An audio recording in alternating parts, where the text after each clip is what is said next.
Hey guys, welcome to Troy Time. I'm glad you're here. Check it out, this is what we're doing today. We're going to can some beef. We're going to do a cold pack on some London broil. And I'm going to show you how to do it, and I'm going to talk a little bit about why you should do it right now. So, this is what we're going to do. We're going to start off with our getting our canner ready. This is our Nesco canner. I love this Nesco canner. It's also the exact same brand as Carry.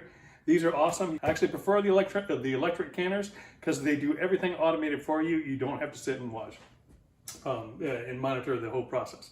But you do have to sit and watch right now. So let's see what we're going to do. We're going to open up the canner. We're going to make sure that we got our little spacer rack on the bottom. And we're going to open up the jars. We're using quart jars today. These are ball quart jars. What we're going to do is we're going to take the lid off of these. We're going to soak these lids in this bowl of water right here. So they're going in the water to start with. We got to load some water into the canner. So we're going to put about 2.5 of these quart jars into the canner to start with. So this is what that's going to look like right in the canner. This is just lukewarm water. We're doing a cold pack today, so that means basically it's cold water that goes, not cold, but lukewarm water that goes in there. If we were doing a hot pack, then we would have the water boiling and heating up everything beforehand. Doing a cold pack basically means that we're packing the meat while it's raw. Okay? So it's the simplest and easiest way to go, and it's quick. Quick, easy to prepare. The whole process of getting everything in there is probably going to take about 20 minutes. So it's not a problem, and you're going to get several meals out of it. So there's 2.5 quarts of water. We're going to open up the rest of our jars and get our lids soaking.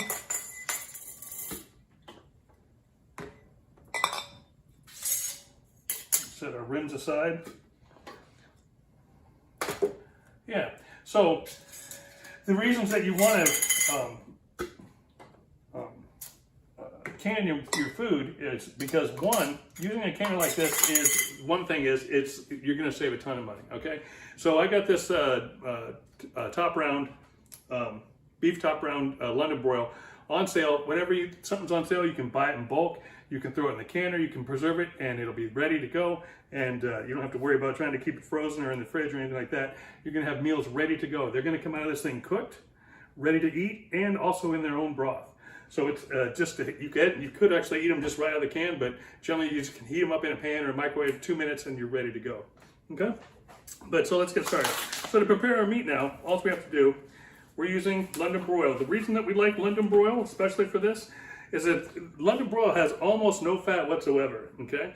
Generally it's considered kind of a tough cut, but that's awesome for preservation because when you're preserving meat, you don't want fat in there. And then when it goes through the pressure cooking process, it's going to tenderize the meat, so it's perfect for that. So you can usually get London broil fairly cheaply. I like to get it on sale. This we got on sale for $2.99 a pound, or is it $3? It's $3.99 a pound. And it's usually available. It's not like during the pandemic you couldn't find a lot of meat, but usually some of the sort of off cuts like the London broil was available. So it's just a great thing to use, and it's the one I prefer to do when I'm cold packing beef like we are today. So all I'm going to do is I'm just going to cut this into about 1-inch cubes. You're going to see how quick this goes. You could wear gloves if you want. I'm not going to today. I'm just going to throw them in the bucket. So there's almost no fat to trim. So I just cut it down a slice. 2 more slices across and in the bowl, okay? The cuts I'm making are roughly about 1 inch, maybe a little larger on some of them. You can go some a little larger, some a little smaller. That's about the average size, okay? And they're just going right in the bucket. So as I'm doing this, I'll try and talk at the same time. We'll see how that works out. But, so, yeah, so it's very cost effective to can your food. So you can get a lot of things. Mostly I can beef or meat, okay? Beef, chicken, pork, all different kinds of meat, and turkey as well. You can can vegetables and stuff too. I don't do a lot of that. Mostly I can meat. And so you can get it in bulk, and then you can store it away. You can throw it in the freezer and then thaw it out and can it when you have time, or you can just can it, while it's still fresh before you freeze it. Like I say, I like using the London broil. And if you can get the meat on sale and can it away, it's going to work out really well for you. So it is going to save you a lot of money in the long run. The other thing it's going to do is it's going to save you time, okay? So, for instance, when we get done here, we're going to have somewhere between 6 to 8 pounds of meat in these 4 jars. And so that's a lot of meals. Let's say if we get 8 pounds, let's say if we get all 8 pounds packed away, and each meal is a half a pound. That's 16 meals that you're gonna basically use about 20 minutes of your time to prepare. So it's gonna save you a lot of time. Those are gonna be cooked, already cooked, ready to go.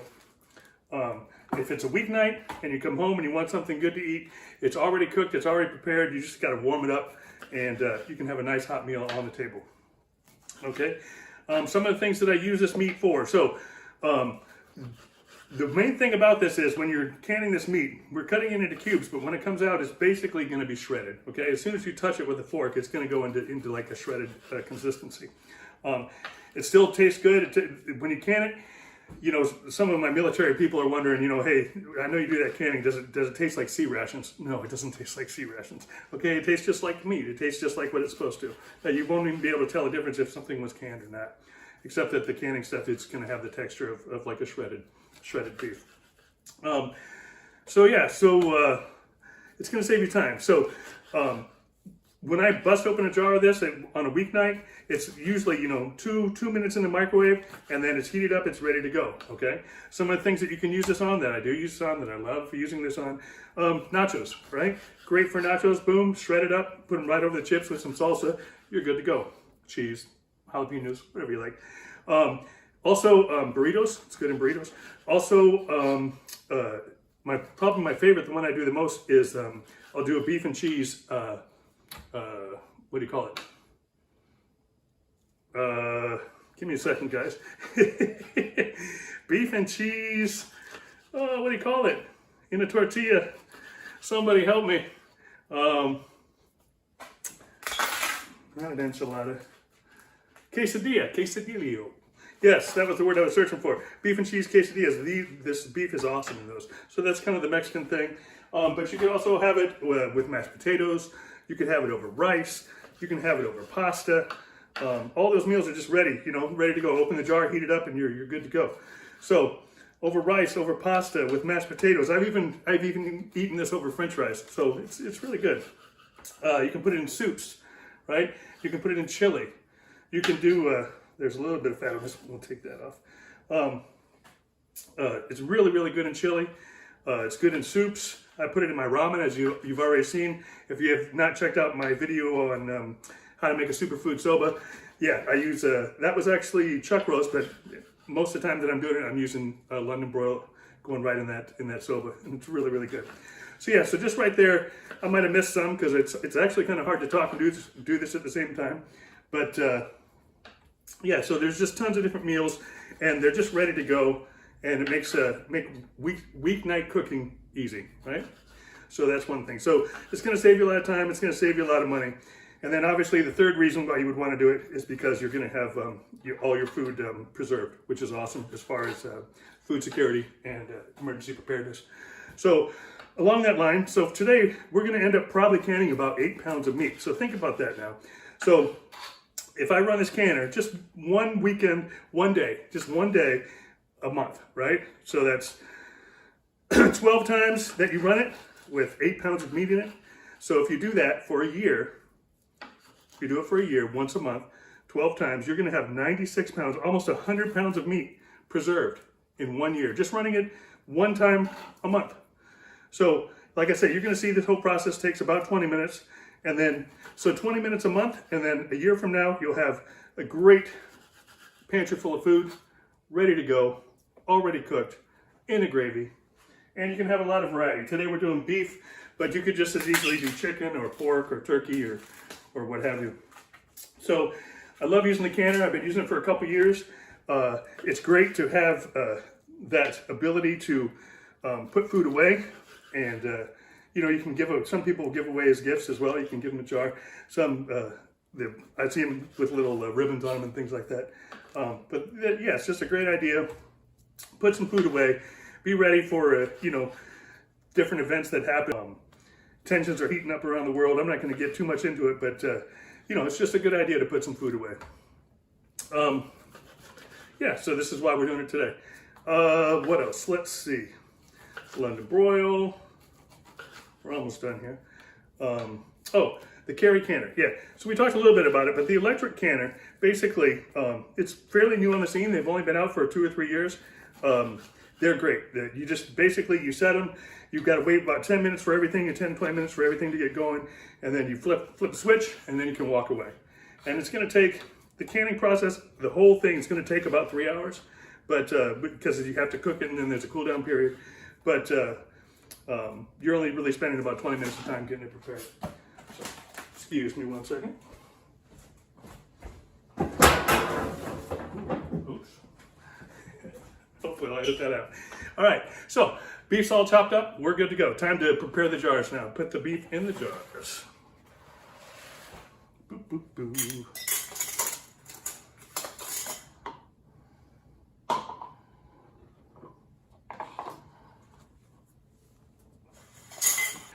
Accessories that you're going to use, this little funnel here works great. We're using quart jars. This one works for quart and wide mouth jars. I like the wide mouth jars better. You can use narrow mouth jars as well. It doesn't really matter. But so all we're going to do now is we're just going to take our beef chunks and we're going to fill this up. We're going to leave about 1 inch of room, what they call headspace at the top. Just going to kind of push them in there. Each one's going to hold roughly about 2 pounds of meat, give or take. Just like that. Bam. Okay. So I'm going to go around and fill them mostly up, and then we'll kind of tweak it a little bit at the end and make them all the little measurements right. But we're just going to kind of go through this. Yeah, I use my canner. Like I say, even if you just use it once a month, you have a large pantry full of stored, preserved food pretty quickly.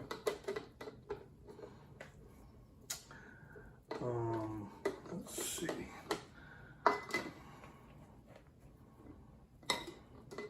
So yeah, so we're using quart jars today, but you could use pint jars. And if you were doing pint jars, you're going to get about 1 pound of meat in each jar. They cook for a slightly shorter amount of time. But we'll talk about the cook times here in a minute. But yeah, so this canner here will hold 4 quarts or 5 pints. So if you're doing pints, you can do 5 pints or 5 pounds of meat. You don't need to do that much. You can use, you do want to keep the canner full so that the jars aren't banging around in there. So if you were doing, let's say you were doing 4 pounds of meat or whatever, and you had 4 pints and you had a 5 pint capacity, you would just put an empty jar in there filled with water, just to keep them from rolling around. All right, so now I'm just pushing in these final ones. So what I like to do, you can see on camera, kind of do one of these.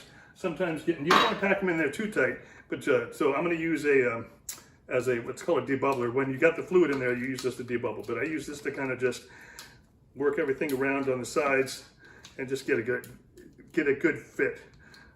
You don't want to force it too much, but just make sure that, you know, it's all kind of snug in there together, about like that. This one can actually take another small piece too. And it's good sometimes. Another tip is to take, if you've got a piece, cut up some small ones to kind of fill in some of the gaps as well. So I just made a couple small ones, so now we can kind of fit one right there. And then we'll just bang this one out a little bit. And then we'll press it down with our debubbler. Go around the edges.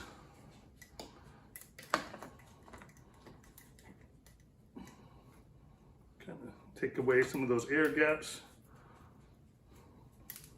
And now we've got room for a couple more up top. Beautiful. Same thing here.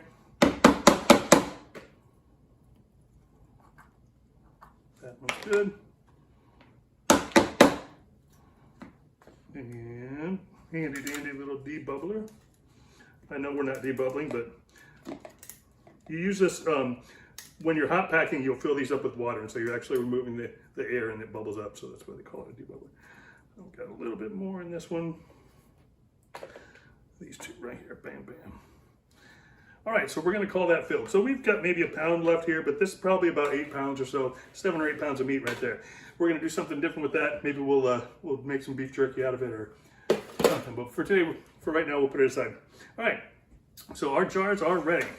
Okay, so now what we have to do is, let me take this little bit of the meat. Let me get it off my hand. All right. So now what we have to do is we're going to put a little bit of salt. Okay. You don't have to use salt. You do it for flavor. It's not doing anything preservation wise, but it's just kind of keeping it a good flavor. Bringing out some of the juices. It's going to bring out some of the juices of the meat. You're going to use about a teaspoon. So I'm just going to go a little bit on top, about a teaspoon each one. The thing about the salt is you want to use a pickling or canning salt. You can don't use an iodized salt. If you use an iodized salt, it will cloud up the jar. You can use just regular salt with no iodine in it. You could do that non-iodized or whatever the trim is for that. All right, so there's our salt, and now we're going to clean around the rim. So especially if you're doing stuff that's got some liquid on it or whatever, but even you're always going to do this, take a little bit of vinegar. This is just white vinegar. Soak it on a paper towel and just go around the rim. Go around the rim right there. Slide it around on the inside a little bit, on the outside and the top. Just kind of get all the, if there's any fat or any juices, or if you were canning something with like barbecue sauce or whatever, you're just trying to clean it off really well and make sure you get a nice good seal on the lid. Get rid of any oils. Just right around the rim. A little bit around, rub it right around the inside. Perfect. Very nice. Okay, so that's our setup, and we're good to go. We are going to add now a little bit of water. When you are cold packing, the raw meat's going to make some juices, but they're not going to be quite enough usually to fill up the whole jar. So we're going to add a little bit, maybe about an inch or two on the bottom of water to these. You could also add beef broth. We're going to have to come back with our bubbler. Just a couple inches, just to give it a good head start so that you don't have a big air gap on the top where the meat's out exposed. Because it will start to look not so nice if that happens. Whoa! Where's my debubbler? I used a clear piece of plastic and now I can't find it.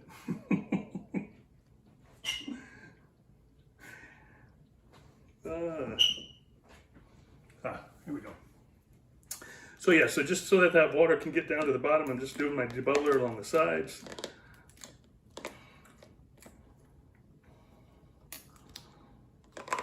And you'll see as you kind of press inward from the edge, if you press inward from the edge, it'll just kind of go right down.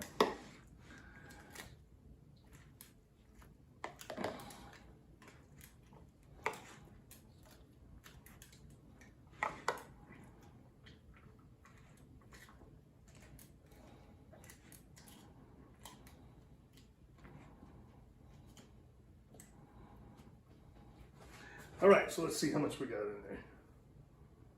there. It's about an inch. I could go a little more on these.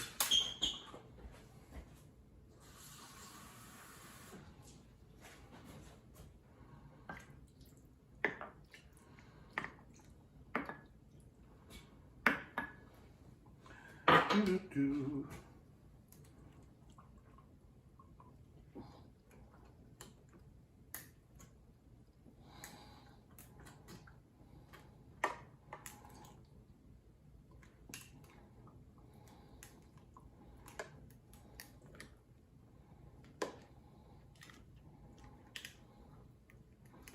You don't want to get too much in there. If you get too much, you can have a problem with it sealing, and you can siphon. It'll siphon out sometimes, but I think we'll be good here. All right, so should have done that before I cleaned my rim. So I have to clean the rims again now. Take my vinegar around the rim, around the rim, around the rim. Very nice. Okay, so now time for the lids. Out of the water, onto the cans. Right on top, right on top, right on top, right on top. All right, and then we have our rims, our lids, our rims I should say, finger tight, okay? You don't want to do it too hard, not too much of a twist, just about finger tight. And then I give it just a couple extra little taps. There we If you crank them down too hard, then it won't have a chance to seal properly, right? So then we just take these here. This is our handy dandy little grabber.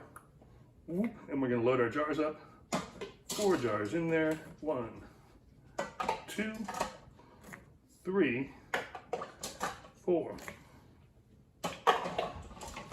We're going to be mindful as to where this little button is going to hit. So that's our air escape, and I'm just going to be mindful that it's not directly over a jar. I want it to be over a space. All right. And then we're going to put this down. We're going to make sure that we are on exhaust. All right. We are on exhaust. We are going to go high. We're going to set the time to 90 minutes because we are using quarts. So quarts get 90 minutes.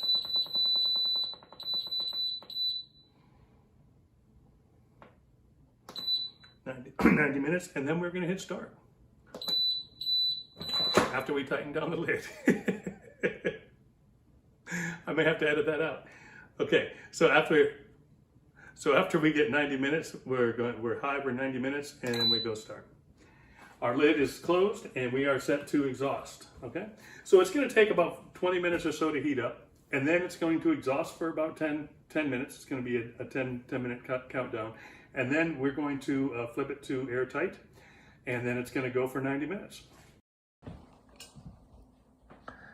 All right, so it's been about 20 minutes or so, 15 maybe, and our canner has now switched to E10. So I think of that like exhaust for 10 minutes. So this is going to count down from 10 to 0, and when it does, then we will come back and see it. All right, so about 10 minutes has expired. We're down to E1. And in just a moment, it's going to go to E0 and have a very quiet alarm. If I had one critique, it's that this alarm is not loud enough. So you just want to be present during this E process here.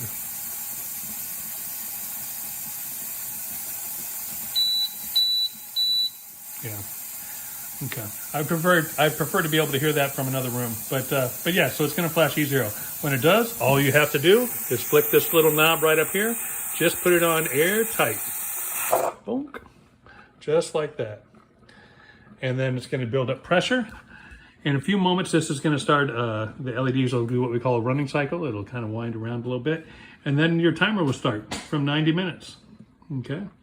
So, I don't know if this is going to start here, but I'll bring you back when it does. Alrighty, it's been just maybe 3 minutes, and the LEDs have started a little run pattern. And it'll probably be another 3 minutes or so, and then you're going to see the countdown timer start.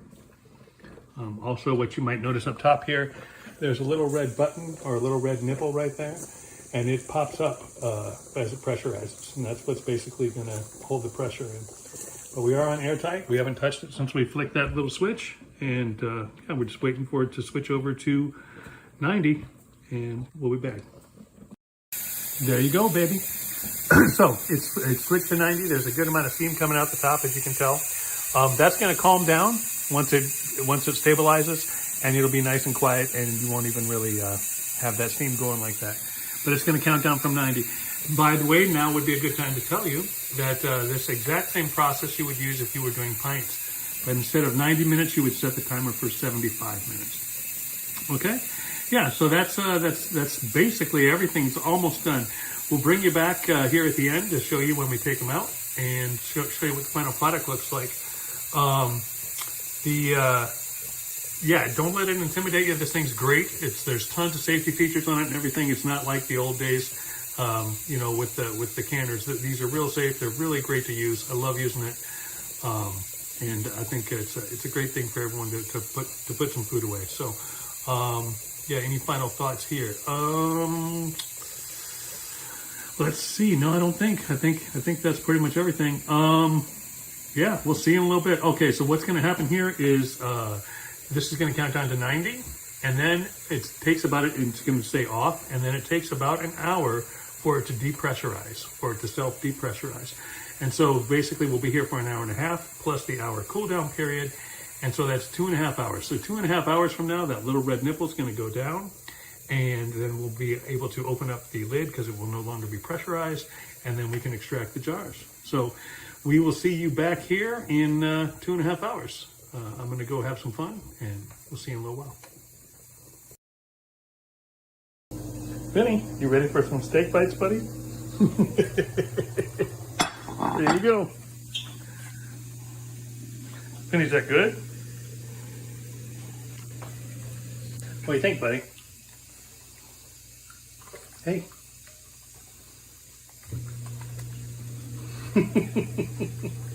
I think it's Vinny approved.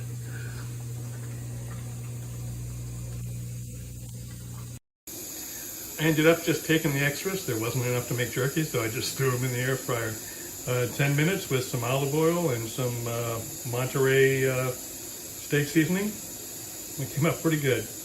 There was another unseasoned batch I gave to Finnegan, and he seemed to like it a lot. So that's what happened this time.